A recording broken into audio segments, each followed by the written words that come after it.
born out of rage. I didn't bring a passport. You don't need passports.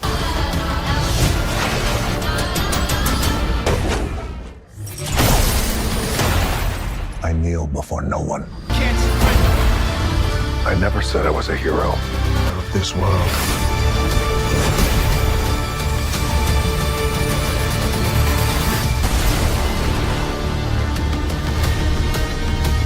Buang, Black Adam, review bang. Santai, sebagai fans dari kedua kubu gue akan review film ini. Mungkin di video ini akan ada beberapa bacotan gue ke Rotten Tomatoes yang makin kesini makin berat sebelah. Tapi percaya deh, gak usah lihat Rotten Tomatoes, cukup beli tiketnya dan tonton, buktikan sendiri omongan gue.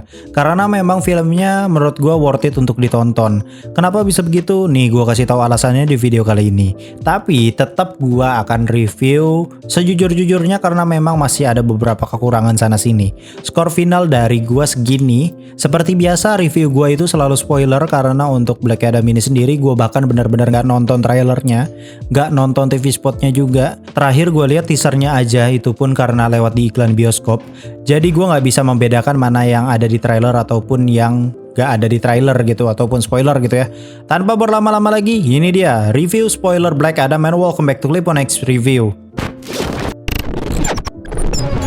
Oke, kita masuk ke bagian yang paling gue suka dulu dari film ini, yaitu visual effect-nya. Ya, visual effect-nya kece badai. Bener-bener kelihatan nih film tuh sangat mementingkan visual effect-nya sih. Karena CGI-nya tuh bener-bener halus parah dan bahkan lo ngelihatnya tuh hampir kayak real gitu. Cuman memang ada sedikit keluhan gue di bagian ledak-ledakan yang ada api-apinya gitu. Itu memang masih kelihatan banget CGI-nya, tapi sisanya ini keren banget. Apalagi efek-efek listriknya, GG anjir. Bahkan menurut gue visual effect di film ini jadi terlihat lebih niat ketimbang Shazam yang pertama. Padahal kan Black Adam ini lebih kayak side karakternya aja kan. Tapi dibuatnya malah niat banget gitu cuy. Yang paling bagus dan memanjakan mata itu pas fight scene di akhir. Itu luar biasa bagus dan ada beberapa fight scene juga yang menurut gue keren banget. Dan menurut gue sebagai yang gak nonton trailernya sama sekali, gue merasa sangat puas sekali dengan semua fight scene yang ada di film ini. Visual effect yang sangat ciamik juga gue rasakan banget dari setiap adegan Justice Society. Ya, dari markasnya, terus juga efek kekuatannya dari tiap karakter gitu ya. Itu bener-bener menghidupkan suasana banget. Apalagi si Cyclone.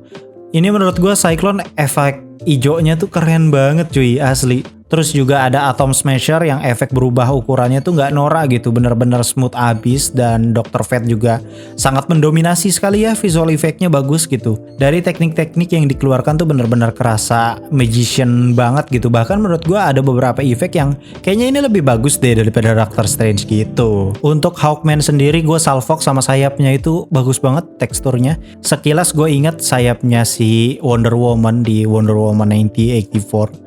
Untuk visual effect dari villain utamanya sendiri menurut gue biasa aja sebenarnya. Walaupun memang tetap kelihatan smooth, tapi cuman yang benar-benar mencuri perhatian justru ya Justice Society-nya menurut gue efeknya ya. Gue bukan orang yang baca komik DC, bahkan gue tahu komik DC itu cuman kisahnya Batman aja, sisanya gue nggak tahu. Tapi karena film ini gue jadi makin suka dan jatuh hati gitu sama DC, dan akhirnya gue baca komik yang berkaitan dengan si Justice Society ini, dan ternyata The Trinity-nya tuh nggak hadir ya di film ini. Gokil sih ini film, menurut gue jadi salah satu produk DC paling bagus ya. Dari kemarin mereka nggak gagal loh, dari serial Sandman, Peacemaker, The Batman, sampai si Black Adam ini semuanya sukses dan banjir komentar positif kecuali di Rotten Tomatoes. Nggak kayak si tikus yang madetin jadwal gitu ya, biar tiap 1-2 bulan gitu ada proyekan, entah itu di layanan streaming ataupun teatrikal, dan itu kasihan banget visual effect-nya, harus dikejar mati-matian deadline kayak begitu.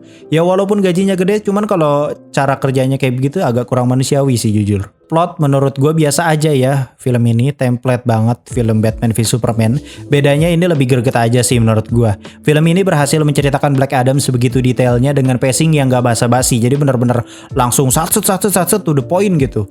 Gak kebanyakan hahihi juga gitu. Jokes-jokes yang dihadirkan juga cukup selaras sama filmnya. Gak maksa untuk beberapa tokoh terlihat bodoh dan konyol hanya demi menghibur fans seperti tikus. Untuk penggambaran Black Adam sendiri jujur sebenarnya gak terlalu jauh jauh beda dengan Superman sebenarnya. Overpower, saking overpowernya Justice Society sampai kewalahan. Yang kasihan itu si Hawkman yang benar-benar kalah power gitu, kasihan dah pokoknya. Hal yang paling kurang sesuai di film ini adalah rating. Kenapa sih harus rating PG-13? Padahal penggambaran Black Adam-nya udah bagus dan lumayan kelihatan badass-nya gitu. Namun karena terhalang PG-13 akhirnya film ini jadi kayak kurang bisa bebas berekspresi aja gitu. Warner Bros kan setahu gue enteng deh kalau urusan bikin film rating R, karena memang tokoh mereka itu yang dari DC kebanyakan kan story-nya itu memang cocok untuk film 17 tahun ke atas gitu. Jadi menurut gua mereka harusnya bisa bikin Black Adam ini jadi rating R. Kalau rating R fix ini bakal banjir komentar positif dan bisa jadi 9/10 lebih lah ya. Karena menurut gua film ini kehalang banget sama rating PG-13-nya itu. Tapi bukan berarti film ini jelek juga gitu. Agak kerasa ngeganjel aja gitu menurut gua. Coba Black Adam sampai dibuat sebrutal Homelander gitu misalkan. Itu keren banget cuy, asli. Peacemaker aja dibikin rating R dan Hebring gitu. Bisa banjir pujian ya nggak sih? Karena memang biasanya template film superhero rating R itu sekarang makin dicintai oleh para fans karena sang sutradara dan produser bisa bebas berekspresi sesuka mereka dan bisa bikin superhero-nya itu serealistis mungkin. Untuk sinematografi di film ini menurut gue bagus karena beberapa angle-nya mengingatkan gue dengan sinematografi dari Zack Snyder. Apa jangan-jangan mereka sengaja ya buat ini jadi kode gitu karena ini sudah era kebangkitan DCEU. Bisa jadi.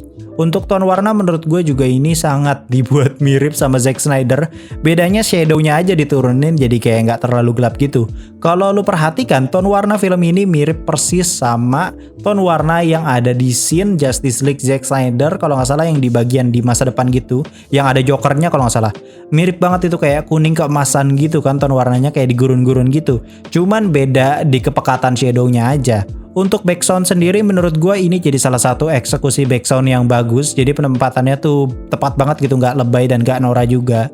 Malah terkesan jadi membuat filmnya makin kelihatan elegan dan mahal. Oke, itu tadi adalah nilai positifnya nih yang gue kasih. Tapi gue juga akan kasih nilai negatif dari film ini. Film ini sebenarnya sangat segmented untuk fans DC yang sudah kangen banget sama film-film DC. Kalau lu sebagai orang awam yang gak tahu apa-apa soal DC, kayaknya lu bakal sedikit kecewa karena pacing ceritanya bener-bener cepet banget dan to the point banget. Dan akhirnya mungkin buat lu yang gak ngerti sama DC, jadi agak kurang fokus ke beberapa karakter yang hadir. Karakternya banyak, diringkas sebegitu padatnya, action scene-nya yang terlalu banyak banget. Jadi menurut gua, film ini agak kurang cocok buat kalian yang memang menginginkan sebuah story yang apik dari sebuah franchise superhero. Kekurangan berikutnya itu terletak dari The Rock itu sendiri ya. Karena menurut gue acting The Rock dari semua movie yang dibintanginya dia tuh kayak sama aja gitu. Dia kayak kurang bisa beradaptasi dengan karakter yang dimainkan dia gitu. Black Adam sama Hobbs dari Fast and Furious saja menurut gue terasa tidak ada bedanya sama sekali gitu ya. Sama-sama aja gitu acting dan ekspresinya.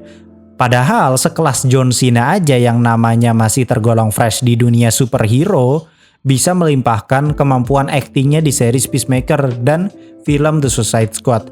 Banyak yang bilang kalau The Rock itu aktingnya gitu-gitu aja karena terhalang rating bang. Lah Henry Cavill bisa menempatkan diri dari berbagai macam franchise kok.